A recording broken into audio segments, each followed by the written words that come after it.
Welcome to the latest episode of Da-da-da-da-da! Mondays in MMORPGs. Um, yeah, so we're recording ahead of the holidays right now. Um, Coming up next month, I know people are getting ready for. Excuse me, might have to edit that part out. Chunk of marmalade, orange marmalade, straight down the back of the throat. Um, Thanksgiving holiday is coming up for people in the United States. Actually, I think by the time this airs, it will already have been Thanksgiving. So, happy Thanksgiving to everybody, and we're looking Yeah. forward to the Christmas holidays. So, last week we left you in suspense. I got to look up. I'm pretty sure it was the need before greed system that we were going to talk about, Yes, or that's loot. that's it. So, It's the loot system in before we go, MMORPGs. before we get going, as has become the tradition, you have, I don't know what kind of tea you have, so um, this is actually my wife's wine. I'm stealing this from her. This is a Tall Horse. It's a South African wine. This is a Shiraz, which she really likes. This is probably her favorite wine. Um, and I am just going to pour the whole thing in here and be done with it. So, What a fancy household. Mr. and Mrs. do have different wine. um, maybe a little bit. Yeah, she has her preferences. So I don't know if I mentioned this on the show. When Chris and I first met, we've been together for I want to say like almost 10 years now. Um, she was not a wine drinker. She's definitely a beer and tequila girl because she's Mexican, and that's more of the Mexican culture is beer and tequila.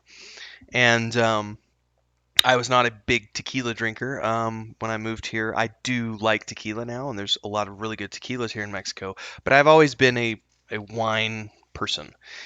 And over the course of just us being together for many, many years, she has grown to appreciate wines, but we definitely have different tastes. We have a lot of similar tastes, but she definitely prefers more of the Shiraz kind of peppery wines, which I really like, but she's not a big fan of dry wines, and I definitely will appreciate a really good dry wine. I also like reds and whites kind of equally. Um, like I really like a good Chenin Blanc or a Sauvignon or even a Chardonnay, but she's not a white fan. She will drink white, but she much prefers red wines. So depending on the week, when we go do our wine shopping, she'll end up having a couple bottles that are supposed to be for her, but the problem is that if I drink all of mine, well, cheers. Thanks, In babe. a jug. In a jug, not This is even in a glass. this is my mason jar. Yeah, I Oh know. yeah, I see I that. we're supposed to uh we're supposed to go actually buy wine glasses this Christmas. I literally so we don't this is off topic more, but Chris and I very much try to reuse everything that we buy at the store. So, any like a yogurt container or this was a some sort of salsa, I think, like a whatever. Could have been tomato. I don't know what it was, but we reuse everything. It's like, I could be fancy with a wine glass, but hey, it's a mason jar. I'm just showing that I'm really a redneck at heart. Which is good. I like that. All right. Anyway, back to the topic. We're going to talk about loot systems today, and the reason we're going to talk about loot systems and what inspired this conversation, and you have is it chai tea again, or are you drinking something different today? No, it's the same. Okay. What really inspired this was a recent run in World of Warcraft Classic where we had an individual in the group who joined the group and proceeded to need on every single item that was green or better in the group. And after multiple people in the group asking him, "Hey, why are you needing and everything?" He never responded to the group. He never responded in chat. He just did the dungeon, and we were kind of like we'd already run the dungeon like 5 times, so it wasn't like we really needed the loot. It was just we were doing it because I was actually there. It was Scarlet Monastery Cathedral. I was trying to get the shield from the final boss. So at that point, it was like we didn't care about anything else that dropped in the grand scheme of things. But at the same time, if the loot is being equally distributed on a greed basis, everyone's getting half a dozen pieces or so, half a dozen green drops, and they can go sell those at the end, and you'll make, 4 or 5 gold from the run. And this guy was needing on everything, so no one was getting anything except for him. And in a perfect scenario, we would have probably have kicked that person from the group. And we made a decision after that that if we ever brought another pickup individual into our group, if we saw someone needing on everything like that, especially if they hadn't discussed it with us first, and I'll explain that in a second. If we saw that sort of behavior, we would just kick them from the group. Um, because there is something to be said about people who do that, because a lot of people will say, well, I need the money for my mount. But traditionally the need before greed system is supposed to be, if you click need on something, it's because you can equip it right then and there, and it's an upgrade for your character. But I do realize with the World of Warcraft classic scenario that there are people who do disenchanting, for example, and a disenchanter needs all of those green items to be able to level up their disenchantment.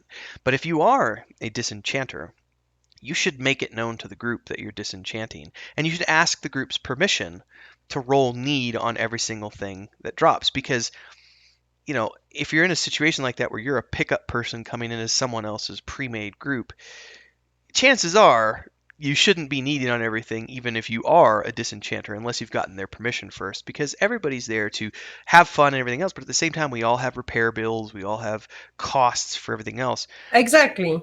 Um, You have been a bit stupid on that point. yes, After 3 loot, what you should have done is everyone needs. So you don't need to kick the yes, guy, and everyone. It is back to equal chance. equality.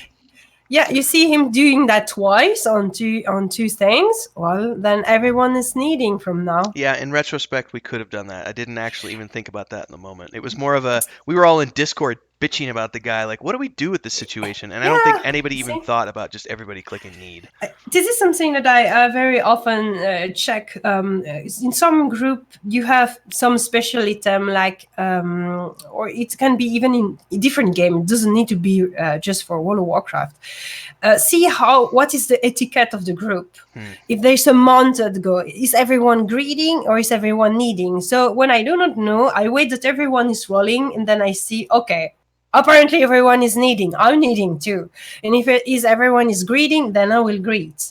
So there is always solution. There is always a Where solution. So I want to talk about the overall scope of loot in games, which will include obviously the need before greed system that most games have these days, but also we're going to talk a little bit about systems like, say, Elder Scrolls Online, or even the modern version of World of Warcraft, where anybody who tags the mob gets a drop from that or gets quest credit from it, as compared to, before we get into those, though, I want to take a step back to the earliest iterations of games. And I don't know how it was. You think you said Asheron's Call was your first game? Um, and Anarchy Online, but Anarchy I don't Online, sorry. remember. I Sorry, don't remember how the Anarchy loot Online. system was in that game. Well, and maybe this will spark your memory, because in EverQuest 1, the way it worked was, basically in the very early days, this is before any of us had need before greed, like looting systems, like an actual algorithm program that would do the loot rolls for you.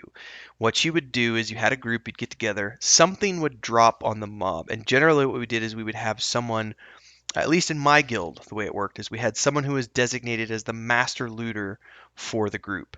That individual, in many cases, we used a druid. And the reason for this is because the druid what he would do is he would bind himself at the zone line, and he would be our designated looter. And then when he got full, he would teleport out, sell everything, stick the money in the bank, come back, recall to his bind point, cast invisible on himself, run back to the group, continue looting. And we would do that. And then whenever we finished the session, however much coin that individual had made from selling all the gear during his, 3 or 4 times that he teleported out, that would just get split between the group members.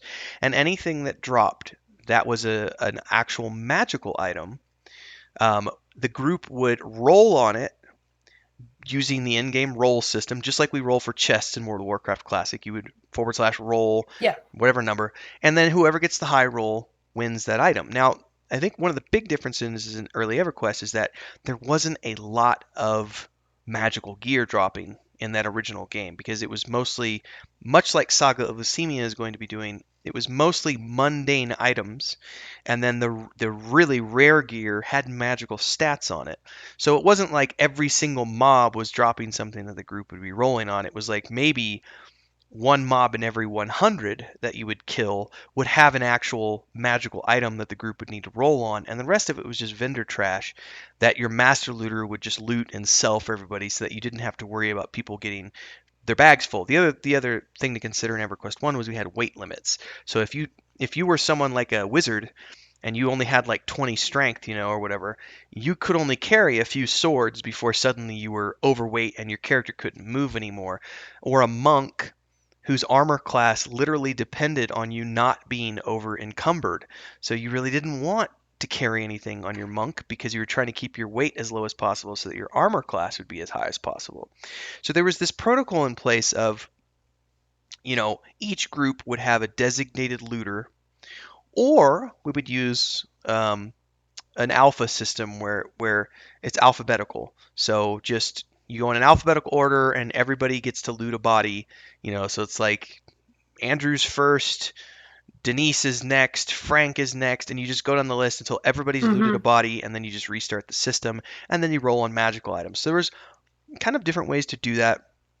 And what happened if someone stole an item? If someone was in your group and they looted out of turn, and this happened in early EverQuest, somebody would be in your group and something like you would kill a boss mob, right? And rather than wait for the master looter to loot the item and tell the group what had dropped, the ninja looter would loot the body, take everything off of it, disband, and teleport out and take the shit with them, leaving everybody else screwed because we've spent the last 4 hours working our way to get to this boss mob or camping this mob, and then suddenly this guy who was in our group took everything and bailed. And what we used to do in back in the day was we had a section of the forums where if somebody was a ninja looter, you would get a screenshot of that or whatever, and you would post that person's information up on the forums. And once that person's name got on that blacklist, they wouldn't be able to find groups. No one would group with them because they became known as a ninja looter.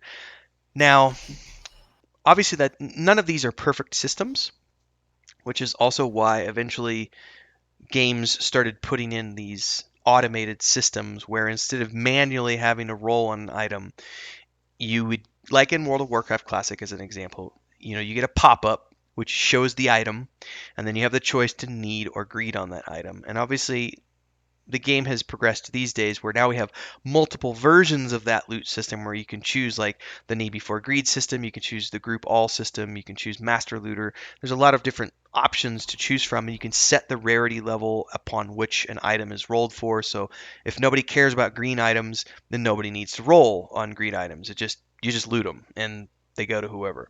And I believe the default for World of Warcraft Classic is round robin in the sense that um, everybody in the group, I believe it's the system, the order is whoever's invited into the group. So the group leader and then the first person get invited.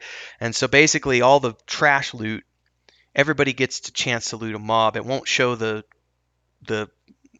spell effect on the corpse until it's your turn to loot it, or if it has something Mm-hmm. for you that's a quest item. And I know it's different in live, but I am talking specifically about the transition from the early days when it was an honor system and everybody needed to keep track of things, and the evolution to the World of Warcraft Classic or Vanilla. Did they have that in Vanilla? Did they have the actual need before greed loot algorithm? It was not there at the beginning. So they had an EverQuest This style. came it came a little. You had just need.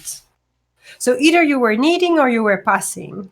And I remember this very well because of my first drama and a household fight with my now ex-boyfriend, because I needed on something that were not good for me because I was very Excited. innocent. And then I told him I was greedy, was rogue, and it was the Defias armor set, and it was perfect for him and not perfect for a balanced reader like I was.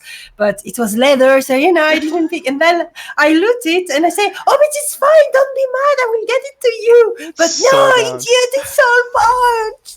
And we had a big, huge fight for that. I Oh never my did the god. mistake again. Oh my god, no. See, that's the So, kind of stuff where I mean that's kind of one of the reasons I think why they implemented these systems was of to help it course, be a little more convenient to the player. And I do support completely, by the way. I wholly support these need before greed systems. I think every game should include them because it becomes very easy to deal with loot scenarios. Um, However, I still think there's something to be said for, as an example, the old way of doing things, which is if you're killing a boss mob, for example, he only drops one or two things, as opposed to the modern version. I think World of Warcraft, the modern version is that when you kill a boss mob, everybody gets a piece of loot. Yeah, Um, I would like to speak about that sure. because it's really show two trend, and you can see which one you prefer, and which one you prefer is depending on your taste. So either you have the old version, doesn't matter exactly what iteration it is, but basically the bosses are basically the loot are rare. And so it's an event when a loot happens. Oh my god, something is loot. May it be on a rare mob, may it be on a boss in a red. You had few items and you had to find a way to share that loot. So it could be master loot and you do a DKP system or whatever you wanted, or you're just rolling it and it's whoever get the highest that get it. Or it doesn't matter how you were doing, but the loot was rare and it was exceptional and it was something to celebrate. And sometimes, yeah, you had drama. Very often you had drama. There was a lot. Okay, Yeah, yeah. it was a part of the game, but in a way, it's also part of the memory. Oh my god, I had such drama queen in my red. They were always whining to get the loot and blah blah. I remember very well. I have a bright image. Still remember me placing in Grul's lair, having to deal with an idiot that were not happy about my rule that I said because he didn't want the item. He really wanted this item, and I gave it to someone else because he rolled the highest. And I said, no story. The rules is the rule. It's fair. It's just chance. You were not lucky. I'm sorry. That's it. End of the problem. This But it's a memory. Okay, versus the new method. The new method, it's fair. No one can discuss. You don't have any occasion to whine except to say, oh, I'm so unlucky. Aaron Jesus is not on my side. And this is the only drama you can make. It's loot, versus the game. loot Jesus, loot Jesus. Aaron Jesus. Did you know that? No, I've never heard this before. Okay, now you know. Then you got to praise. But here you go. The loot is not rare anymore. It's prominent in World of Warcraft retail. You do not always have loot. Sometimes you just have gold. Then you wine, and then you reroll. You use your token to reroll a second time. Whoa, You have a whoa, whoa, second hang chance on, on hang the on, hang boss, on. What and is then this you're oh talking no, about? gold again! Oh no! You can re-roll on things with tokens? With tokens, you need to have the tokens. You have a limit for that. You need to purchase them either with gold or with honor point or with badges or whatever currency But you can do. it allows you to re-roll on boss drops if you don't get something you Yes. like. So and you That's have then ridiculous. you have also the diary or the adventure journal where you can see exactly the loot table of every boss. So it's not even a Oh, surprise. man, I don't And agree so with any of that. Wow. it's you can re-roll on that boss because you know that that boss have a ring that you really want that will really perfect your equipment, and so you are sure to get all of your re-roll token the same week. You can have 3 by week or something like that. It's not amazing, but that means that you can really select the boss where you want to increase your luck. So, oh no, I got gold. I re-roll. Oh no, I got gold again. Damn it. Yeah, Aaron Jesus! Ah, Blizzard! Ah! I don't agree with any of that. I think for me, the idea of this goes back to the suddenly we're giving out first place medals to everyone just for participating. I think Mm-hmm. for me, part of the fun of being on an elite encounter and doing raid content or an elite dungeon, part of that is the challenge of not necessarily getting what you want every single time and needing to do it more than once so that when you get something, you actually have earned it through time and effort, as opposed to just, oh, I went and got something because ran it the first time or I was able to re-roll. This also is what bonds people together. This goes to back to last week's episode when we were talking about friendships and how the matchmaking system kind of took that away. One of Mm-hmm. the best friendship building experiments, if you want to say, but one of the best exercises for socialization and building trust in people is grouping up with people on a regular basis with the same people over and over and over again, and all of you working on a similar hard to achieve goal so that when But you're getting it, it's like everyone feels good and you've celebrated that as a pack. don't worry. With World of Warcraft, I at the moment the RNG is very high because you not only have the possibility of having going to be changed because people complain all the time. So not only you have a chance to have the item you want, but you can also have it warforged, which means that it will get better stats possibly maybe, and you can also maybe have a socket for a gem, so to have the really perfect item, so you can have the belt that you want, but it's not warforged, it has no sockets, so you can go again to really have this perfect belt with the socket and everything. People were really mad about that because they're bit like I say, in this system you have a lot of loot, but you have a lot of crap loot, so you have a lot of inventory management to do. Personally, I prefer the old system, like you say, because I prefer when it's rare and when you do not have to have so many epic trash in your bag, because it looked a little bit the cool aspect of having epic item. It's just like I'm selling my epic item to the vendor because I cannot do what I want is it. They are just trash. But in the same times, I think the level of frustration is still the same because you receive a lot of loot in modern World of Warcraft, but a lot of that loot is not the one you really, really want. So you still have to work to have the perfect equipment, and you have to work a lot, and you can be very, very mad very long to Blizzard. I have plenty of friends that were like whining every week because they didn't have any cool loot. Well, I think But something else I was just thinking of when you were mentioning all of the how you can get lots of items. I think the other thing that World of Warcraft, the big difference between like EverQuest and Warcraft is soulbound items, because in EverQuest almost everything, at least in the original, I know they changed this to the EverQuest 2, but in EverQuest 1, almost everything, with the exception of like epic rare weapons, like even raid drops, these were items that were not bind on pickup and very often were not even bind on equip. So there was a resale uh, oh yeah, option. but that changed too. That changed Eventually, everything. eventually that's changed on many servers, but over the course of time as well. But I know in the original scope of things, that was one of the perks to going along with your friends, or even on a raid where you didn't necessarily there wasn't an item that you necessarily were going to get out of it, but there was a chance that you would get some trash items which you could hand off to an alt, or you could sell on the merchant or the auction hall or whatever to the server community at large, Hmm. where I know World of Warcraft kind of got rid of that and said, well, everything's soul bound. So, as you pick things up, not everything, but you know what I mean? Like Yeah, the yeah, yeah, boss loot most of it. is almost always soul bound the moment it's bind on pickup. Yeah. So there's not this option to be like, oh, I got this really cool helm that I can go sell in the auction house. It's like, no, I just have to vendor trash this because I rolled the random loot. But I was thinking about the camaraderie and friendship aspect of raiding with the same group of people over and over and over for 6 8 months and etc. I think is a very important aspect of a loot system, and I think at least the way we're designing our game with that aspect in mind, Hmm. because we're formerly, foremost, I can't speak properly. First and foremost, we are focused on providing players with a community primary game, in the sense that we want players focused on the community and the group-based gameplay as opposed to the me first mentality.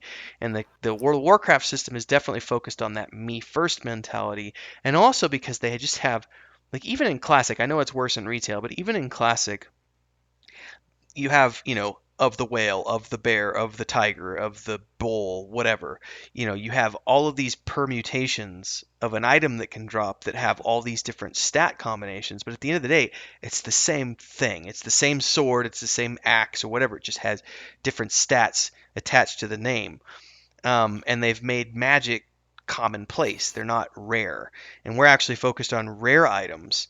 But Hmm. I was thinking more along the lines of when you were talking about people who are never necessarily happy with any given system. This brought me back to DKP, and one of the things I like about DKP is there's lots of ways to do it, but the way I've always favored it is um, having a very simple participation requirement for people to be able to spend their DKP, which inspires people to want to come on raids, even if they're not necessarily getting something out of it for themselves, because you're helping your fellow guildmates and your fellow community members out. And if you're there consistently helping your friends, then you will be able to roll on loot on a regular basis because you have the participation percentages to be able to roll on loot and use your points. Whereas if you're someone who's only going to show up once every 6 months, my favorite is the person who only shows up for the raids that drop the items that they need for their personal character. Of course. And that's the person I don't want them in my guild. I don't they're not a community first player. That's a solo player individual who's only thinking about themselves. I want the person who's going to have an 85% participation ratio because they want to be a part of the community and they want to be a part of the team and they know everyone in the guild on a first name basis and they talk about their dogs and where their kids go to school and they talk about art and movies and they have friendships as opposed to only being focused on loot. And I think that that's something that especially one of the downsides of loot driven games is that we're not focused on community and friendships anymore. We're Mm. focused on, well, I need that's the best in slot item for my character, and that's the only reason I'm here is because I want that best in slot.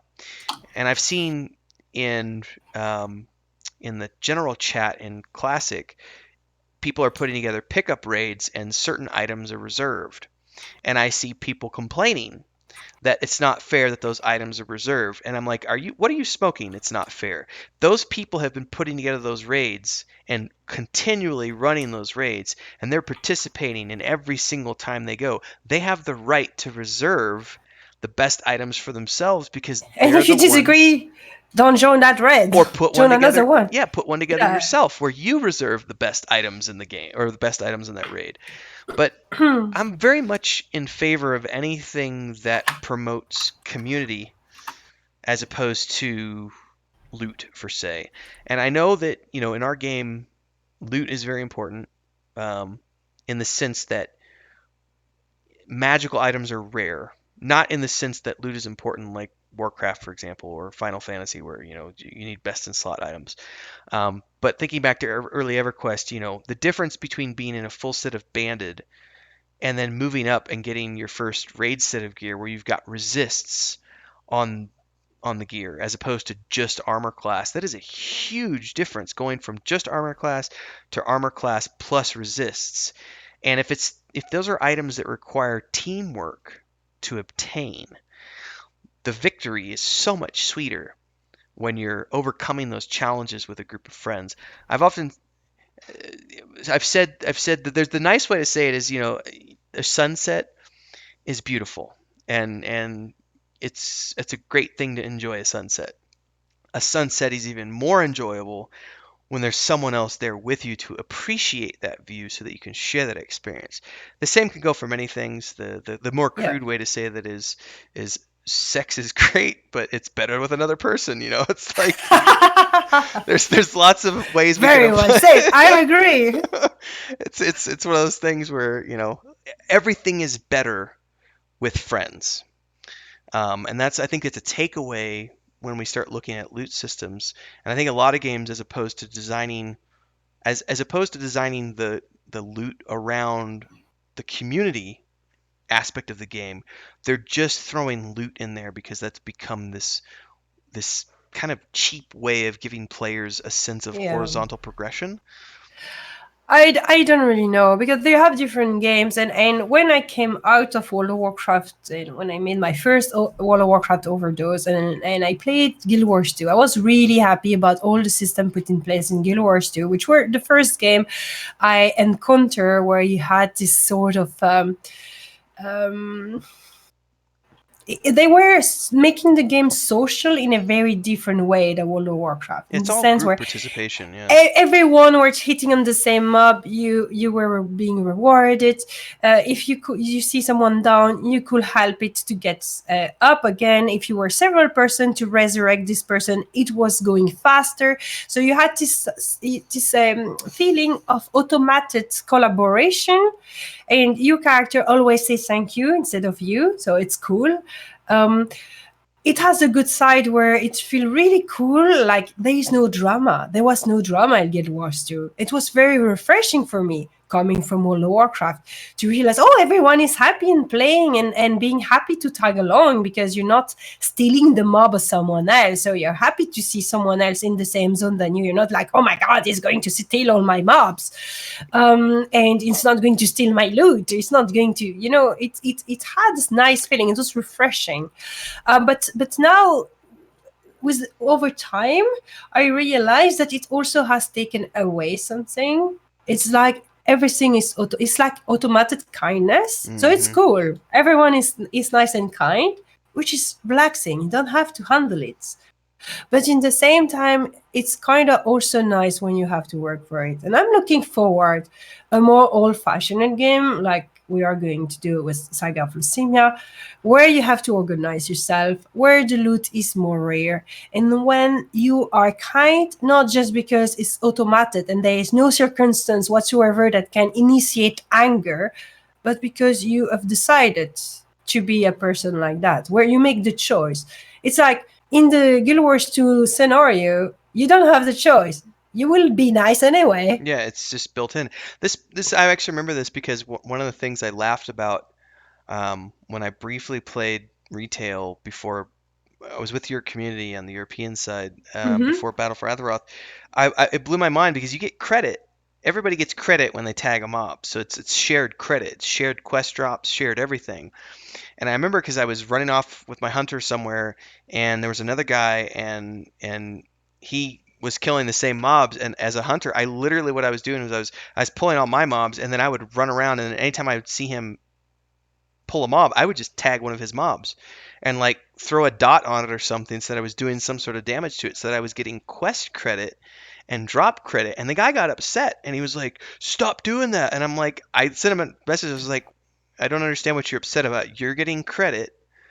I'm getting credit. No one's losing. I'm not kill stealing. I'm not taking your credit away from me. As opposed to the current World of Warcraft Classic, he who tags it bags it. So it very much is a system of the first person to get the mob is the only person who gets the credit. So there's no point in tagging a mob. But the way Elder Scrolls Online and current World of Warcraft do it, or Guild Wars 2 is like everyone who participates gets credit. But it was funny to me that this guy was getting upset that I was tagging his mobs because it's like you're still getting the credit. It's not like I'm taking your experience. I'm not taking your mobs. But Maybe it just came back after a very, very, very long break and he didn't didn't realize it know. was like It that. could be. And he Um, was like, oh my god, you're stealing my mobs. I told this story the other night in our Discord. We were in Warcraft grouping. And I was talking about the early days of EverQuest. The way it worked was, and off the top of my head, whoever did 50% or more damage to a mob got the credit for it. Didn't matter if you were the first person to hit it. It was whoever did 50% or more I know. damage. And I In World got of Warcraft 2. yeah, so it was very upsetting to me that I remember very distinctly one time, and the guy got he got banned for a few days for doing this, but we had been hunting mobs in this area for a while, and we were after this name mob for a buddy of mine. I was playing a ranger, he had a paladin, and we'd been camping this area for like I don't know 4 hours or so. It's been a long time ago, but the mob finally spawned. We started attacking it. It's a big mob. We're kiting it around. I've got it snared. I'm shooting it. He's attacking it from behind. And this wizard comes out of nowhere. And he's like 10 levels higher than us. And he just proceeds to nuke this thing to the ground, loots it, and runs off. And thankfully, I was in my wisdom, you could log text files back in the day. You can actually record the text files. And as soon as this guy came out of nowhere, I hit the record and I started taking screenshots as well. And so I had all this proof that this guy came out of nowhere and stole our kill. And I sent it to the GMs and they actually took care of it, banned the guy for a few days for his actions. And we were able to go put his name up on the server with screenshots and all this other stuff and say, don't ever group with this guy. But it was a very frustrating scenario to me to be in that. So this is where the pro and con of the current Mm-hmm. systems are in place because in the old system, it did suck to be in a scenario where my friend and I have been here for a long time. We've been camping this mob, you know, only we get credit, but then somebody else comes and steals the credit. That's not fair. But Or being a conversely, healer, questing, uh-huh, which was my and not case. being able to do enough DPS. But yeah, I never do enough DPS, and then I had a fireball. Oh, okay, gone. Right. Please let me play. And then the flip side of that is this kind of overzealous version where we have today, where everybody gets credit if they just tag the mob one time, which is kind of ridiculous because then that also creates a scenario where I'm the one doing all the hard work, actually killing the mob, which maybe was why the guy was pissed off because he was doing all the hard work and all I was doing was like firing an arrow, and they're like, I tagged it, I got credit, good luck killing that bear. you know. Um, but I mean, there are pros and cons to each system, but I really like the current World of Warcraft scenario, or even the EverQuest 2 scenario, which is whoever tags the mob gets the credit for it. And in most cases, the people who tag it are the people who were actually there camping the area. I say most because Yeah, it's then not you need, always. as developer, be sure that everyone has a dot, right? Or fast shooting spell. Because you have the guys that were dot, dot, dot, dot, dot, dot, and all the mobs were for them. Uh huh. This is true. There's always a downside. Here, I will say, I believe that all this system has been put in place when the MMORPG market have started to grow and where you had more and more and more players playing them. Because what I believe happened is that we are at also system that require arbitration. You had before community manager, not community manager, but GMs, yeah. GMs that were there, and you could summon them and ask them, and they were coming in game and analyzing things. And when you have 2 million of people playing your game, I guess it's okay. When you have 10 million of players whining about this loot and this guy, It's and really I've hard. disenchant my things and blah blah blah, and this quest is not working, uh, they must have like queue and queue of this, and then of course people whine because they ticket is not solved fast enough, and you cannot recruit. Even if you are a big company that earn a lot of money, you cannot recruit like a bureau of 1,000 GM to solve all the little whine of everyone. I think it exponentially got worse, so developer has to find system that will be more and more and more automated to avoid more and more drama as more and more complaint. And maybe it has become too much in one side, but it's a consequences, I believe, of the success of MMORPG and the very nice and kind natures of player in general that are always happy with what's happening in games. This is also something that it spills over into other non MMORPG markets. So, for example, I'm thinking Anthem. When Anthem launched on whatever platform you played it on, one of the big complaints from people against Anthem was that it didn't have enough diversity in loot. So it's a shooter, it's a looter shooter. So people were comparing Anthem to Destiny, a game that had been out for Hmm. 10 years by that point. Maybe not 10 years, but it had been out for, years, and Destiny 2's already been out for a few years. But they were comparing Anthem at launch to games like Destiny or etc., where or even, Borderlands. These are games where you have hundreds of permutations of guns and weapons, but in Anthem it was much smaller. You had a few variants on shotguns, a few variants on the assault rifles, a few variants of sniper rifles, and so on and so forth. And I felt bad for the developers because I was personally happy with the diversity because I was always getting an upgrade every time I ran it. But there was only, like 6 or 7. I don't remember off the top of my head. There was your standard variants, 6 or 7 different weapon types. Whereas you go to Destiny 2, and there might be 400 variant types, and you go to Borderlands, and there might be 1,000 variants. I'm using exaggerated numbers, by the way, for people who are watching or listening to this as opposed to watching it. My hands are going all over the place, and I'm exaggerating for purposes of the show. But the point is, we've gotten to the point now where this mentality of I need lots and lots and lots and lots and lots and lots of loot types. Otherwise, I feel like the game is incomplete. I think this is ridiculous because that's not content. Content is storylines and narrative and amazing zones to explore and dungeons and things to do, whether it's by yourself or with your friends, but that's content. Loot is not content. Loot is just thing. It's just this abstract thing. It's a carrot to Yeah, it's a keep you carrot. It's a working. carrot to keep you working.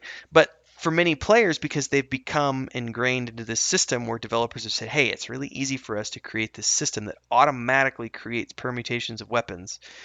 So we can just throw this program in there and it will automatically spit out all these variants. And people who have played those types of games have gotten, I don't want to say addicted, but they've gotten accustomed to. Some people are addicted for Some people real. are addicted, but some people, it's just this thing where the majority of people have gotten accustomed to games operating in a certain way. And when they don't offer them that many options, they look at that game and say, well, that's a crap game. And it's not a crap game. It's just that you're, and bear with me here, you are part of that current generation of instant gratification gamers who, if you're not feeling that dopamine hit every 10 seconds that you play, then you're Tim, feeling like it's not a fun game. can I just make a little remark? Yes, yes.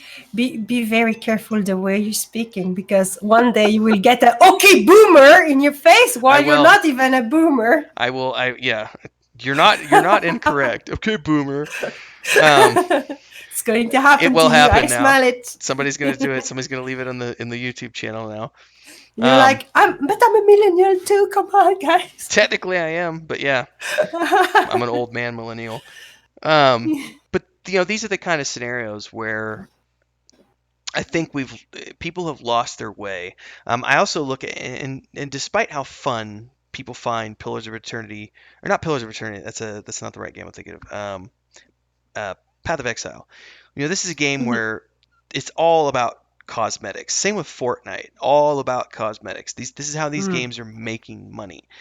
I personally do not get any enjoyment out of those types of games because I do not care. Not that I don't care about how my character looks, but I don't care about having hundreds of variations of armor sets or hundreds of variations of spell effects or hundreds of variations. Like for me, when I sit down and play a game, it doesn't matter if it's a single player game or an MMORPG. The first thing I'm looking for is it fun? Does it have good story and narrative? And is it like a good RPG? I like role playing games, and that's not to say I like to necessarily be in character, but I like a world where I can immerse myself and feel like I'm a part of that world. Where it's like, oh, so that's why the dragons are attacking because they were part of this religious sect that were punished these many years ago, or that's why the dwarves live underground because they were persecuted, or that's why the halflings live over here because blah blah blah blah blah.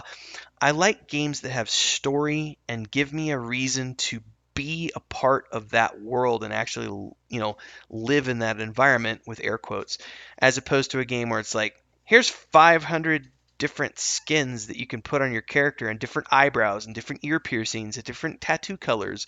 That for me doesn't give me anything. Okay, boomer. Um, No, I am not a loot-driven I'm person. not either. I'm not in It's a games. it's icing I'm on the not in cake. real life either. I like a little bit like you. I like the exploration, Yeah. the escapism. If a game make me dream, I love it. Yes. Maybe by story or maybe just by beautiful landscape. That Doesn't was going really to be the thing matter. I forgot to add was beautiful landscapes can Yeah, transport me into another yeah, world. And that's where yeah. visuals do become very important to me from the aspect of not just character design. It's less about character design for me and more about environmental art. If a game has really Hmm. good environmental art, that's what sucks me in on top of the storyline and everything else. Because it Yeah. actually, like, I think Elder Scrolls has done a very good job, despite being an older game. They have done a very good job environmentally. We were actually just looking at some of their art today and looking at some of their forest zones because we're trying to figure out, what is the happy medium for our zones. Like we obviously want our forests to look realistic, but there are performance issues that you have to worry about when you're throwing 500 trees into a zone. Um, I think so there's good trip trick to do that, and I can yes, speak about it from Elder Scrolls because it's something I've observed a lot myself. Especially, there's one forest which is a dungeon. Actually, it's Selen's Web, and they have used something that really make you feel into a dance. It's so dense that you don't see the sun, but it is not heavy in term because they have used some trick to make it happen.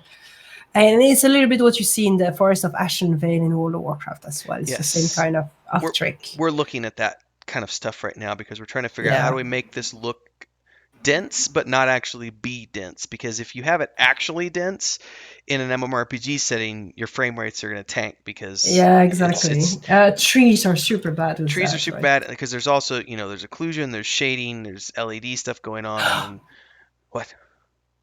But this is another subject. Maybe next week we shall Hang on. speak about I environment. I gotta write down on notes because we have to talk about this. We can talk about um you know what I'm gonna rant about when we talk about environment art.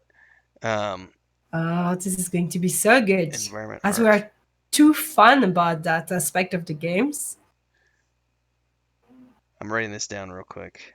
So, But not to get sidetracked, but one of the things I will rant about when we talk about this in the environmental art episode is the players who rush through the zone following their GPS signal and don't pay attention to the. I mean, a good zone, there might be hundreds of hours on the high end.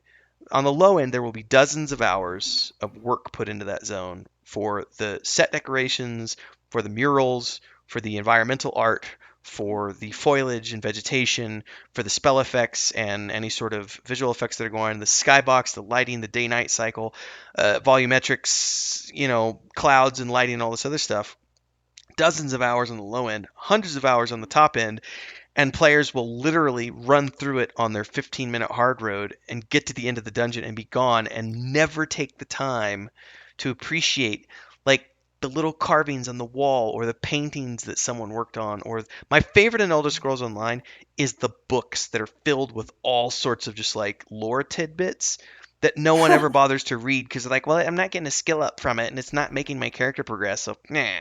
But so, it's guys, this was a trailer of the next episode. Yes. Stay Preview. tuned. Stay tuned for next week's rant on environmental art and people who don't give a shit. Anyway, back to loot. Yeah, environmental art. I think just it needs to be a world to draw me in. Loot does not do it for me. Loot No. for me is an icing on the cake, where it's like it's just a nice thing to achieve, but it's But not required.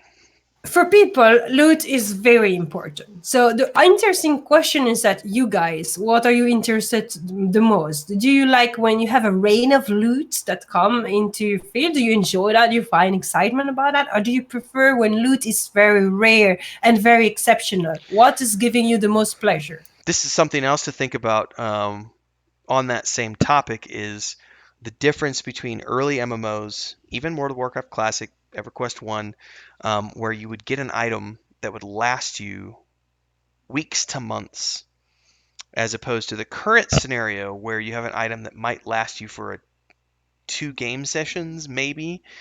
You're lasting a few game sessions at most, as opposed to the old days where, I can remember a good example is even in World of Warcraft classes. I got there was a mace that had a poison dot on it. It looked like a snake. I got it in Wailing Caverns, I think, off of one of the boss mobs. But it was a mace that looked like a snake and it had 2 little fangs on it, and it was like a blue snake looking thing, and it caused a poison dot.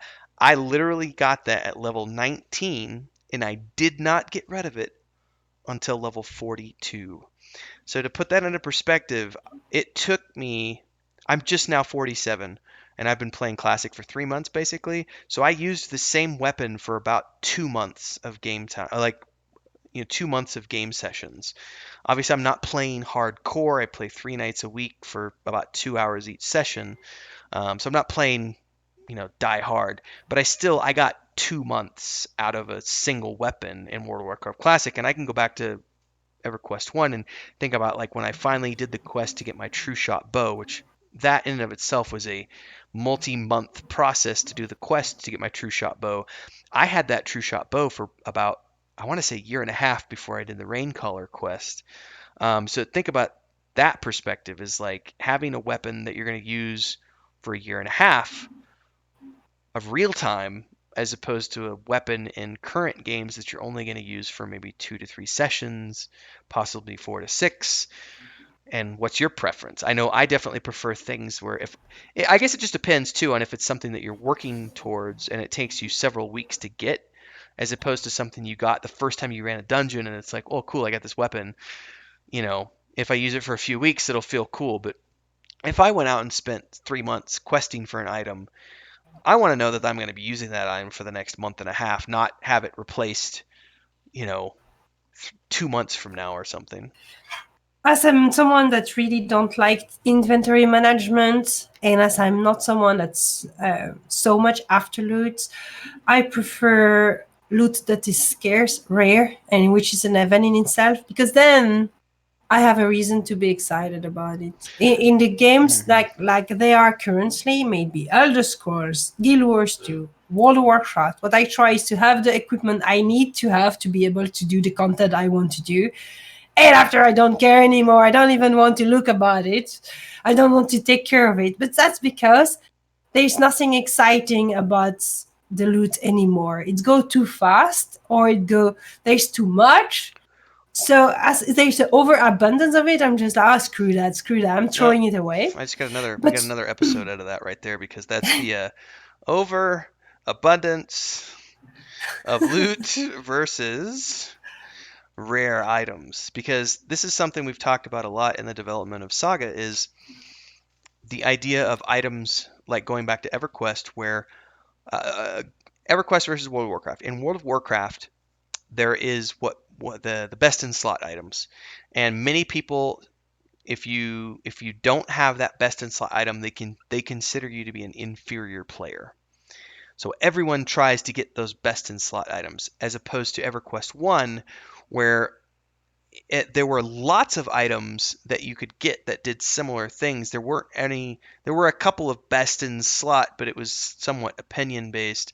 Um, it was more about you could definitely you knew what people had because they looked unique.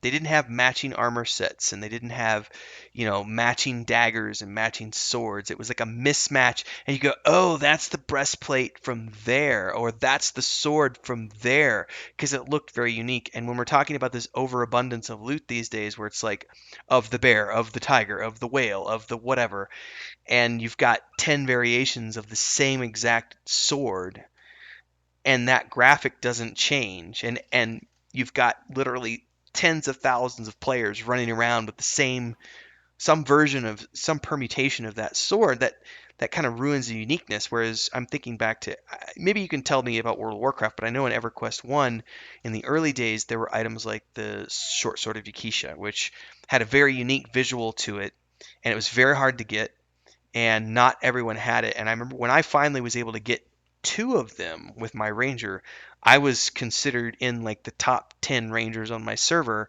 because I had, spent the time and effort to get these awesome weapons, and people knew exactly what those were because they looked so unique, as opposed to a sword that looks like 500 other swords that people are using. Did they have that hmm, in, because I know in classic it's a little different because it's not the in same as classic vanilla. you do have the legendaries. Um, which are supposed to be extremely rare and have special things. And you had also certain items that were difficult to get, like you had the benediction staff for priests. They had to do super long quests to have it, and they had, of course, a unique look. And they have removed it after vanilla, so you could not do the quest again afterwards when it was overdated. So the Okay. person today on retail that has benediction obtained back in Way the back in the days. day. Yeah, because I could So think this is cool. like all the shields that my warrior has achieved so far in the game, like they've all looked like other shields in the game. The only one that have gotten unique was when I finally got the shield from Scarlet Monastery. It has a unique icon on it. But the funny thing is it's the exact same shield type as many other shields. So it has the same exact shape and the same exact steel color. It just has a But different emblem on it it. looks cooler.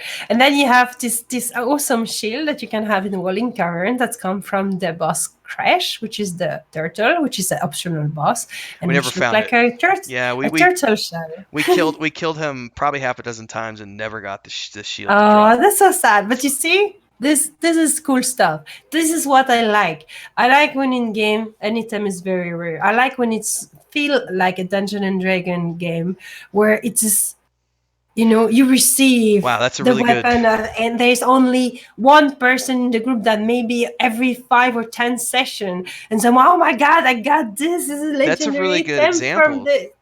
to give because So there were things, if you think about, and I'm not talking fifth edition, I'm thinking like even in the first and second editions, I'm thinking about things like the eye. This might not be anything that you know of, but for hardcore D&D fans, a good example of this is if you're digging into like the hardcore appendixes and the secondary editions and everything else, you had items like the Eye of Vecna or the Hand of Vecna, which were, Vecna was this lich who had lived, and basically if you were neutral evil you could obtain these items, but they were they were meant to be exceptionally rare. Like there's only one of them in the world. There's not more than one Hand of Vecna in the game world. There's not more than one Eye of Vecna in the game world. So it's like if you're playing a session with your friends and you get a hold of the Eye of Vecna, like that is meant to, that in the scope of that adventure, you have now become one of the elite adventurers of the entire world because you have obtained this thing that only one person in the world can obtain. And this is something we've toyed around with. We looked at Star Wars Galaxies as a good example of this, where before everyone knew how to become Jedi, the first person to become a Jedi, that was a big deal because it was this thing that no one knew how to do. And so when someone obtained it, it was like you're the only person on the server that has gotten that. And then they kind of weakened it because now everyone can do it.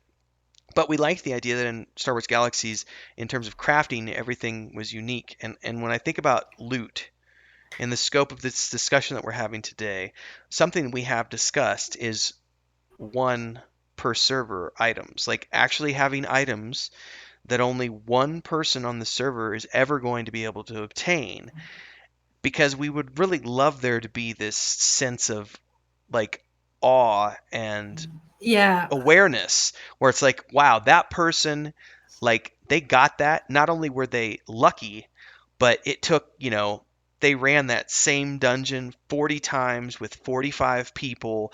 They spent 6 months and they got that super rare. Like, that is awesome. And the whole server is like, yeah, you kick ass. That's so awesome. As opposed to now where it's like, I have a short sword of the bear, and so do 5,000 other people my level. Um, I think it's really cool to have that, and I think it might create drama and stuff like that, and it might create conflict and envy or whatever or Envy is cheering. good. There's We, nothing we, wrong will- with we envy. will see. We will see how people are reacting to, but I think it's make a world more feeling like like a existing in Sure. realistic world, and it make it more feel like a real adventures. And I think it will give, and this item need to not maybe be more powerful but more unique or just look different or maybe have one little effect that's make it special. It doesn't need to be the super imba power. What it No, needs the to have is key, the yeah, uniqueness. the key is on our part. The onus is on the developer to make sure that whatever items we make that are extremely unique like that, if we do end up having a one per server kind of environment, they need to be things that aren't game breaking. They're just really cool and really unique. So an example we gave was, it would be, we couldn't put a say a staff of teleportation in the game and only have it be available to one person, because that would be considered game breaking in the sense that it's going to give Hmm. that one person a massive advantage over Over everybody everyone else on else, the yeah. server. So you have to be able to make that something that's, obviously you don't want teleportation to be commonplace. You want it to be exceptionally rare and something that you put on like the hardest raid boss at the end of the hardest raid zone in the world, so that only a handful of players are ever going to get their hands on that in the first place. Because then if there's like 10 or 15 players who get it, that's still rare enough to be considered a really cool item, but it's not game breaking at that point. But if it's one per server, it needs to be things that are absolutely, they have to be unique, but they can't be game breaking. There's nothing wrong with having people be envious of each other and aspire to want the same things. Um, that's also Or something to be. it if you make it fancy, like it's a stuff that make rain around the player, it's completely useless, but Sure. it will be fun enough that everyone will Yeah, there want could to be have. things like that. So at the end of the day, um, for those of you who are interested in loot and loot systems, we'd love to hear from you and hear your feedback on what type of loot system you prefer, what you think about rare items, and etc. And let us know whether you're a fan of the old way of doing things or the current way of doing things. And let's Mhm. discuss in the comments below. I'd like Yay! to thank everybody once again for showing up and listening and subscribing and supporting and etc. Thank you very much. Stick around for the next episode where we are going to rant about environmental art And this in is going to be games. It's amazing. going to be fun. Take care, everyone. All right. See you next See you. time.